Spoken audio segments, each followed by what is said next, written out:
हाँ जी भाई, जय हिंद सभी को। तो कैसी चल रही है पढ़ाई?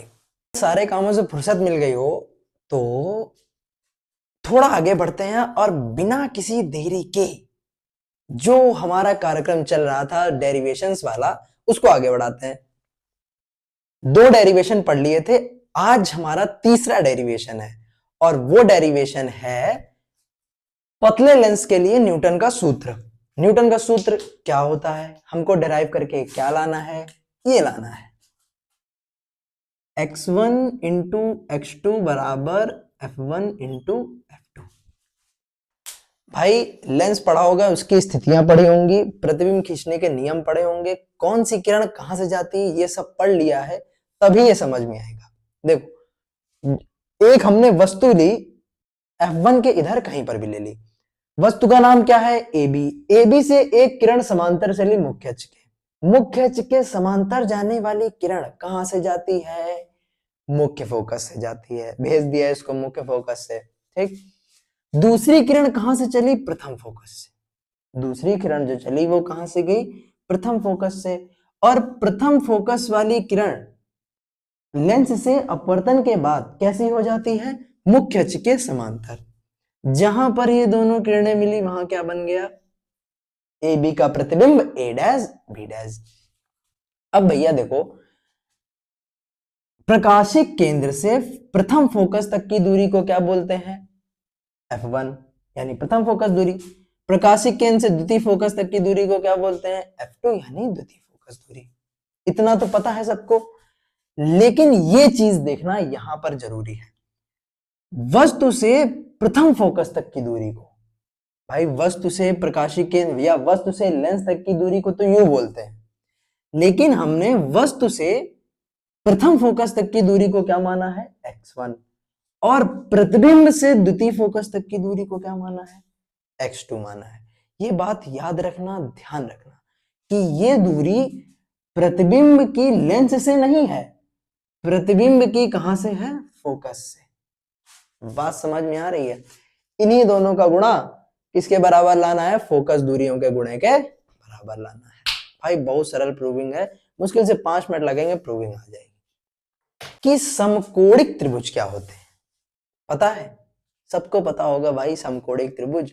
समकोणिक त्रिभुज होते हैं ऐसे दो त्रिभुज जिनके एक एक कोण क्या हो? 90 डिग्री, और कोई एक दूसरा कोण बराबर हो, कोई एक। जैसे देखो, इन दोनों को अगर हम ले लें तो एक ये 90, एक ये 90, 90 90 हो गए। अब देखो, ये कोण और ये कोण आपस में बराबर होंगे। पूछो क्यों? हाँ, बताते हैं। क्योंकि ये दोनों कौन से हैं? बोलो, शीर्षाभिमुख कोण। कौन से? एक एक कोण बराबर, एक एक कोण बराबर 90, और दूसरे ये दोनों कोण शीर्षाभिमुख। अगर दो कोण समकोणिक हैं तो उनकी संगत भुजाओं का अनुपात बराबर होता है, यानी लंब बटे लंब बराबर आधार बटे आधार बराबर कर्ण बटे कर्ण। चलो देखो, क्या लेना है हमको? सबसे पहले दो बार त्रिभुज लेना है बस। एक बार लेना है समकोणिक त्रिभुज। देखो, हम त्रिभुज तुमको दिखाई दे रहे हैं चारों। पहला त्रिभुज ये है, दूसरा त्रिभुज ये है, और तीसरा त्रिभुज ये है, और चौथा त्रिभुज ये है। अब पहला और दूसरा ले लो, ले लो, ले लो, ले लो। तो समकोणिक त्रिभुज, इसका नाम बोलो A B F1, A B F1। दूसरे वाले का नाम बोलो ओ F1 Z dash, F1 O Z dash. लगा दो समरूपता प्रमेय। क्या होती है? लंब बटे लंब। बोलो लंब इसका कितना है? AB। बोलो इसका लंब कितना है? OZ dash. बोलो इसका आधार कितना है? AF1। बोलो इसका आधार कितना है? OF1। इसको हमने कह दिया समीकरण नंबर 1। कह दिया। अब ये दोनों ले लो, ले लो ले लो ले लो ले लो। कौन से समकोणिक त्रिभुज नाम बताना? समकोणिक त्रिभुज, इसका नाम बताओ। एफ ओ जेड, क्या नाम है? F O Z. दूसरे वाले का नाम बताओ। A dash F B dash, A dash B dash F.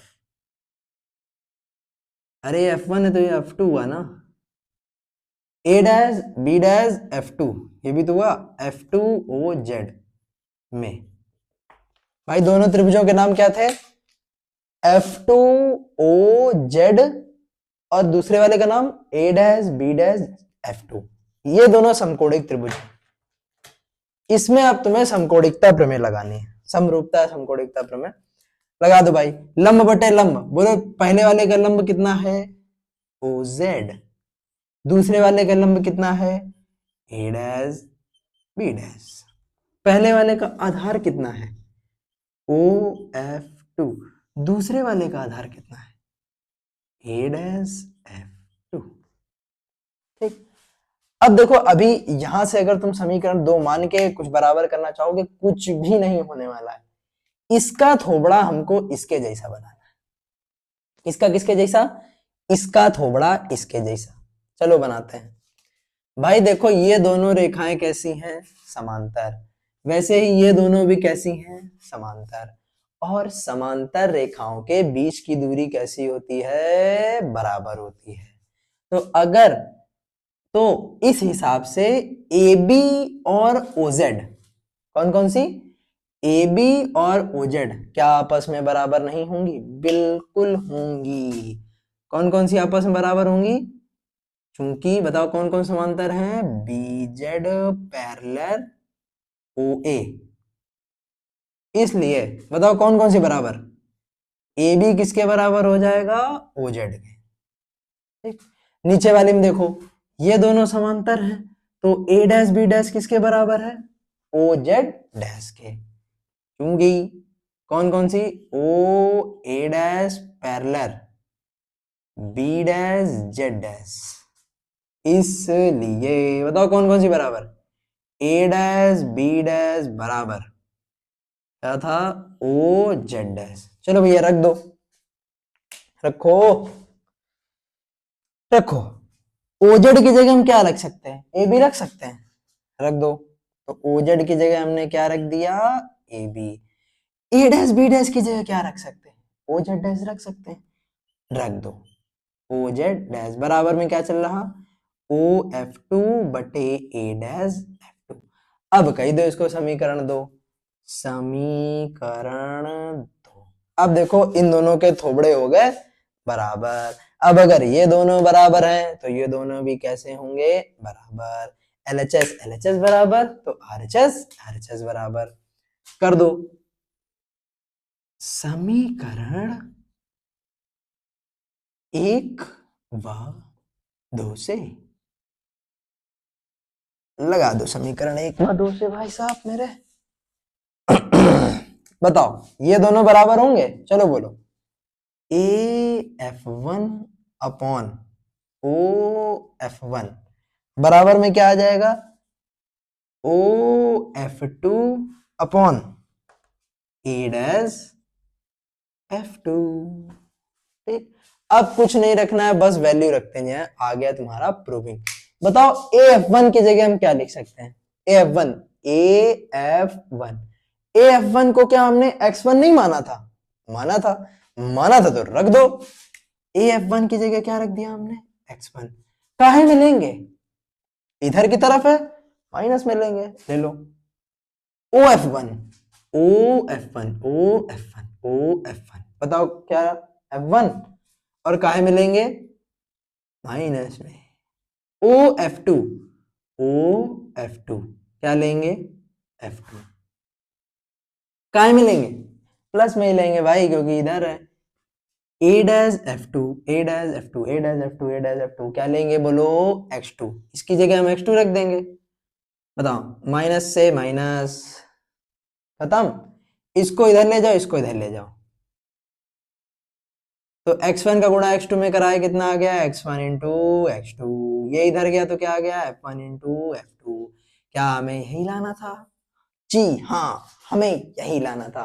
तो भैया ये हो गई प्रूविंग तुम्हारी कंप्लीट। कहा था ना मात्र 5 मिनट लगेंगे, लगे 5 मिनट, थोड़ा ज्यादा हो गया तो कोई दिक्कत नहीं भाई। अब मिलेंगे अगली प्रूविंग में, तब तक के लिए tata bye bye, see you, जय हिंद।